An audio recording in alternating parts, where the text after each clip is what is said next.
So if we think a little more again about wisdom and what is wisdom, we could say that wisdom, in contrast to just any kind of knowledge, probably has to do with, or often has to do with, knowledge that's especially general, or inquiry that's especially general. That is, has to do with ideas or concepts or principles that apply generally, that apply to lots of different kinds of things.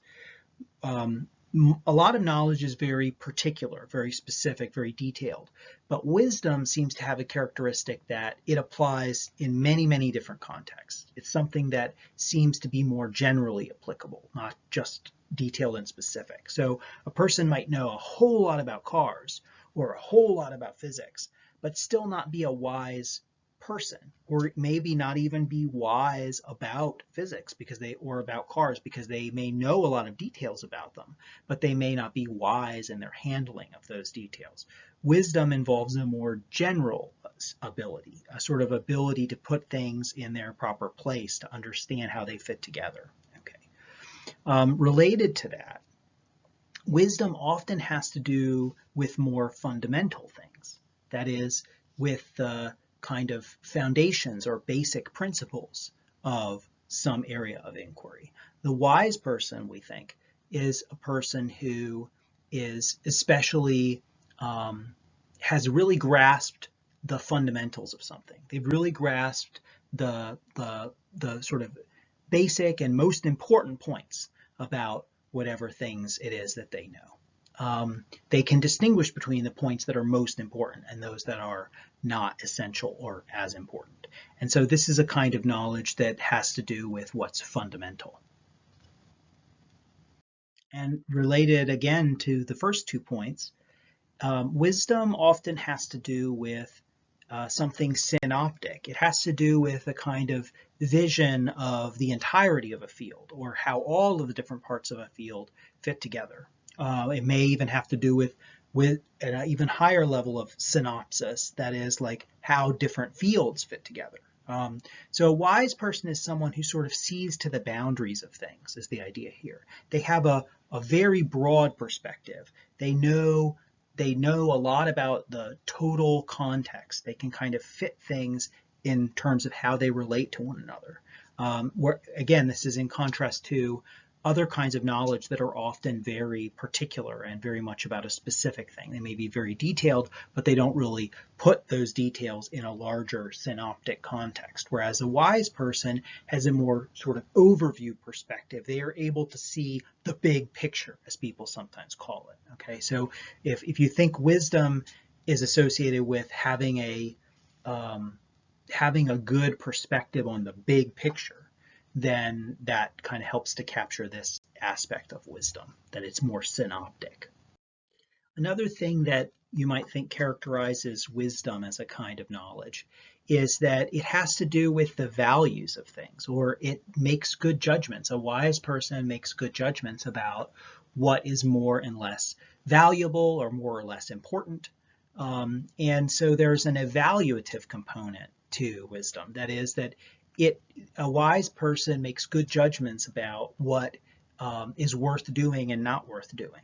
Okay, think about that in contrast to a lot of kinds of knowledge.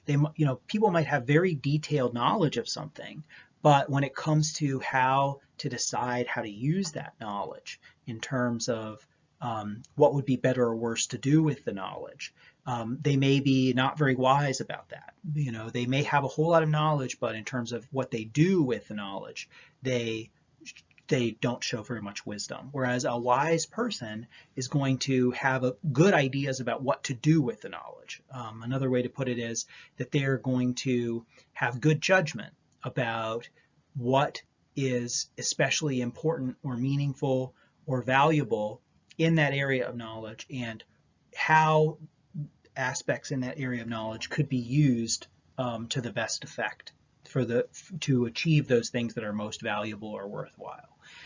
Yet another way to put it is, the wise person has good judgment about what's worth doing, about what's a good kind of life to live, what's a good kind of way to be and to act.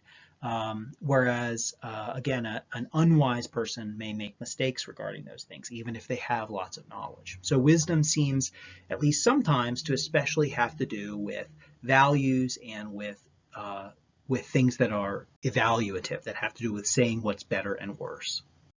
And then finally, it seems that in contexts where some question or topic or issue is particularly controversial, that wisdom is especially valuable. So you might think of wisdom as being a very useful resource in cases where there may be a lot of common knowledge about something, or a number of different parties have the same knowledge, the same understanding of the facts, but they interpret those facts differently.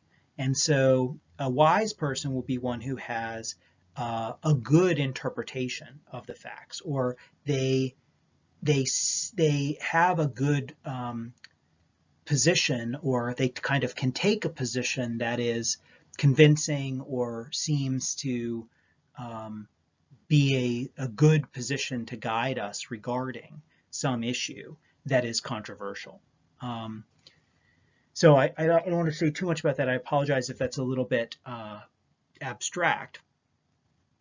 But again, the basic idea here is that, if you just think about the concept of wisdom, you may already have had this thought, hey, what one person says is wise, another person may say is unwise, or that wise people might disagree with each other about what's wise. Yes, that's true. And it seems like wisdom is particularly something that applies, or that is characterized by this kind of controversy, or that it particularly shows up in cases, or it's particularly needed in cases where interpretation is needed. And so a wise person is someone who does a good job of interpreting something that's controversial, or they do a good job of coming to a convincing position, of convincing view, or a convincing theory regarding something that's controversial, that a wise person would do a good job of that. Now, my point in going through all of these descriptors here of wisdom is to say that philosophy itself can be thought of as characterized by each of these features. That philosophy has to do with what is particularly general, particularly fundamental, synoptic, evaluative, and controversial, or requiring interpretation, or involving interpretation. And so it's a kind of, you could say it's a kind of knowledge, or it's a kind of inquiry that is especially any one or all of these things. And if you look at the way that the word was used even in ancient Greece, it actually applied in all of these contexts. And this is part of what also explains why in the ancient Greek context, even scientists, people we would today call scientists, people who studied the motions of the stars, for instance, or tried to account for what the basic properties of matter are, that anyone who is inquiring into knowledge of things for its own sake, or knowledge of things in a fundamental way or a synoptic way, that any of those inquirers were counted as philosophers and were thought of as doing philosophy at that time. So what that tells us is that in the origins of philosophy, in ancient Greece, philosophy and science were actually not very clearly distinguished. There may have been some researchers who did science in a more very specific and detailed way that wasn't about fundamental questions or synoptic questions. And so those researchers may have been treated more like, and were treated more like craftspeople, sort of more like artisans, people who, like carpenters and things like that, more like technicians. Whereas, but the more theoretically minded researchers at the time, astronomers, mathematicians, and so on, that were trying to get at fundamental principles of knowledge in some area, were classified as philosophers. So again, at the origins of philosophy, there isn't really a distinction between philosophy and theoretical science.